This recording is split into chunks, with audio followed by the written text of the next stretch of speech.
a experienced pilot whatsoever.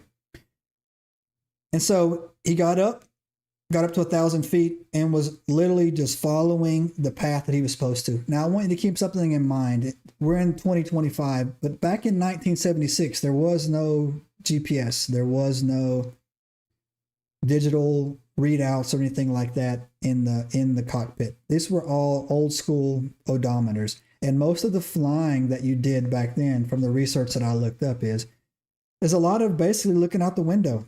And I said he was only about 1,000 feet up, looking out the window and using what they would call charts for landmarkers. Like, there's a mountain on my left, the ocean is on my right. I see this, I see that. That was the way that they were able to, navigate successfully back then. Today, our airplanes can basically land themselves in pitch black fog, rain, or whatever, with the radar and stuff like that. But this wasn't the case back then.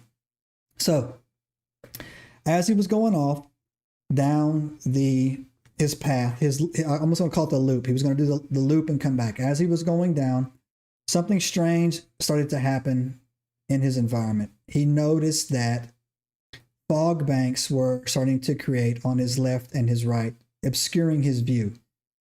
And that's a big deal because, like I said, this wasn't a very instrument-heavy period in time.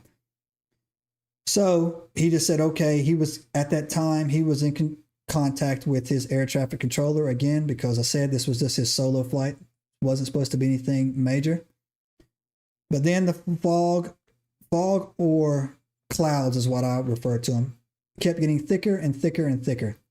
So Rafael got a little bit freaked out. And so what he wanted to do was he talked to the air traffic control guys and he decided, hey, I'm going to turn around.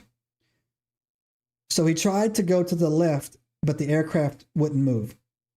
And he tried again to go to the right, and the aircraft wouldn't move. So again, he was like, okay, he's remembering his training. He thought there might be some kind of mechanical issue in there, and he wasn't panicking.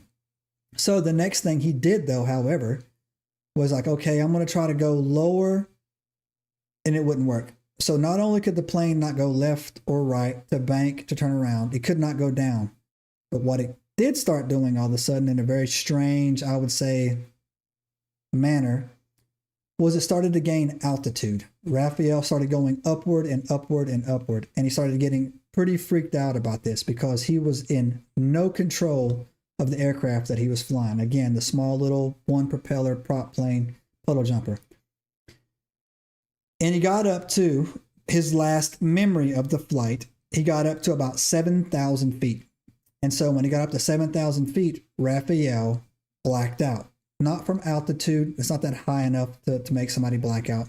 But he got high enough to where he basically said he fell asleep, for lack of a better word. And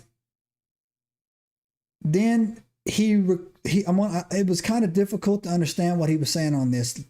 He seems to be that did not think that he was asleep for a very long period of time. He was out for a minute, but then he woke back up. And when he woke back up, he could hear an air traffic controller speaking in his headsets. And he was ecstatic because he thought that he was basically about to die when he was dozing off or whatever. He thought he was going to die. But the strange part about the incident is that this wasn't the same air traffic controller that he was talking to before. And the air traffic controller, he had snapped out of it and he was speaking and he was talking to him. And the air traffic controller got a little strange when he was talking to Rafael. He asked Rafael a very odd question. First of all, Rafael started saying, okay, I'm okay. I'm, what are my coordinates? What should I do? And the guy's like, calm down, calm down, calm down. Everything's okay. We have you. Everything's good. Is anyone in the plane with you? That's what he asked Rafael. And that kind of question took Rafael back a little bit. And he was like, no, I'm by myself. And I will explain to you in a minute why he asked that question. So the air traffic controller calmly was telling Rafael, where did you come from? Why we don't have you on any of these flight logs. Why are you here? Or flight plans, I'm sorry. And he's like, well, I'm doing my solo flight out of Mexico City. And he's like, no. This is Acapulco. And that kind of freaked Rafael out a little bit because Rafael was not supposed to go anywhere near Acapulco. Subscribe now and turn on the notifications to join us on this extraordinary journey into the unknown.